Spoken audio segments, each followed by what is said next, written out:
Look at the center of this painting. There is a man on a cross, and something about him is wrong. Not the wound, not the blood running from his hands. Something quieter, something your eye slides right past his size. He is enormous, nearly as tall as the stone pillars behind him. The people kneeling at his feet come up only to his knees. If this were a real church, and he were a real man, he would be a giant. It's the kind of thing you notice for half a second, then forgive because you assume the painter simply got it wrong. Medieval art, awkward proportions. But look again at the church around him. The floor tiles shrink perfectly into the distance. The vaulted ceiling stretches away with flawless depth. Light falls through the far nave exactly as it would in a real building. Whoever painted this understood proportion completely. This is not a mistake. A master made the most important figure in his painting look wrong, and he did it on purpose. This is the 7 Sacraments Altarpiece, painted in the 1440s by Rogier van der Weyden for a bishop to hang above an altar.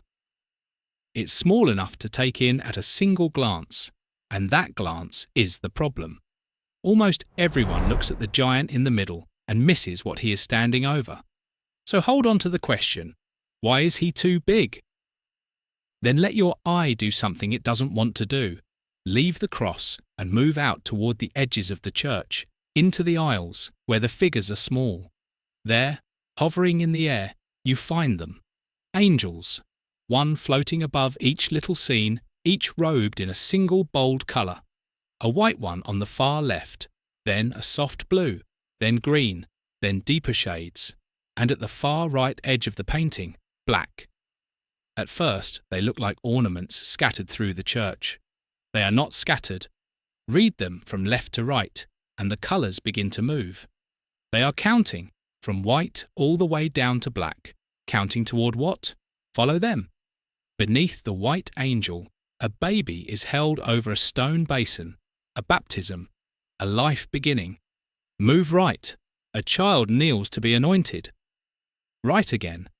2 people confess in the shadow of a priest. Back to the centre.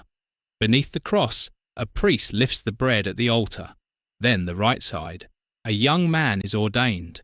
Beside him, a man and a woman stand with their hands bound together in marriage. And at the very end, beneath the black angel, in the last corner, a man lies in bed. He is dying. A candle waits to be placed in his hand. These are not 7 separate religious scenes. This is one life. Birth, coming of age, the confessing of sins, the joining of 2 hands, the bed you will die in, laid out in order, from the white of the beginning to the black of the end. An entire human life contained within a single room. And that is why the man on the cross is too big. He does not belong to the same world as the little figures in the aisles. They are living out their days, their ordinary ceremonies. He stands behind all of it, outside time itself, on an entirely different order of reality. The scale was never broken. The scale is the argument.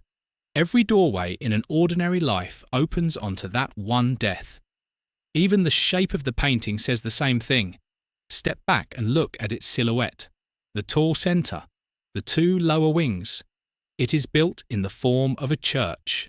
The object hanging on the wall is quietly pretending to be the very building it contains. Now move closer. Right up to the faces in the crowd, because something about them is strange too. They are too specific. The shape of a nose, tired eyes, the tiny asymmetries that belong to real people. And they are real people. When restorers spent 3 years cleaning this painting, they discovered that some of these heads had never been painted directly onto the panel. They were painted separately on thin sheets of metal foil, then cut out and carefully attached. The most likely explanation is that van der Weyden painted these people from life. They sat before him. He captured their living faces, then carried them back to his workshop and placed them inside eternity. So the crowd in this church is a crowd of people who truly lived, men and women who breathed, aged, and died in the 15th century, brought into the painting as themselves. And here is the quiet grief of it. Of all those faces, we can now name exactly one. Everyone else was somebody. Everyone else has slipped out of memory, standing forever inside this church, beneath a death, with no one left who knows their name. The one we can name is the bishop on the left, laying his hand on the kneeling child. Jean Chevreul, the man who paid for all of this, one of the most powerful churchmen in the Burgundian world. But he did not simply commission the painting and step away. He placed himself inside it, in the middle of the ceremony, inside the machinery of grace itself, in a picture that would hang above an altar where prayers would be spoken for his soul long after he was gone. We still do not know for certain which church he made it for. Perhaps his own cathedral. Perhaps the small town where he was born. That too has been lost. But the gesture feels deeply human. A powerful man, quietly afraid of his own ending, writing himself into the one moment he hoped might save him. And if even he needed that, look one last time at where all of this has been leading. Back to the far corner, to the bed, to the dying man, with the candle waiting for his hand. Now you can see what this luminous, soaring church has been doing all along. It looked like shelter, the safest and most radiant place in the world. It is also the last place. The same building that holds the baby at the font also holds the deathbed in the corner.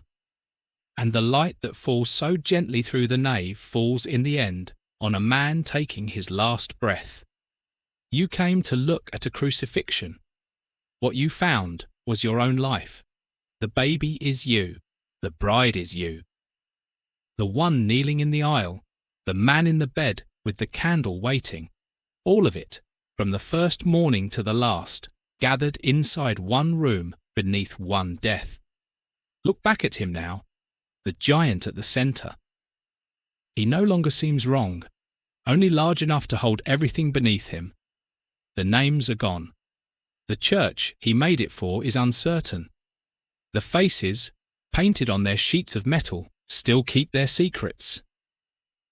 And yet, 600 years later, the painting still does the one thing it was made to do. You stand before it and slowly realize you are not looking at strangers from a distant century. You are looking at yourself from beginning to end in the shadow of the cross. And the shadow, it turns out, was never darkness. It was shelter.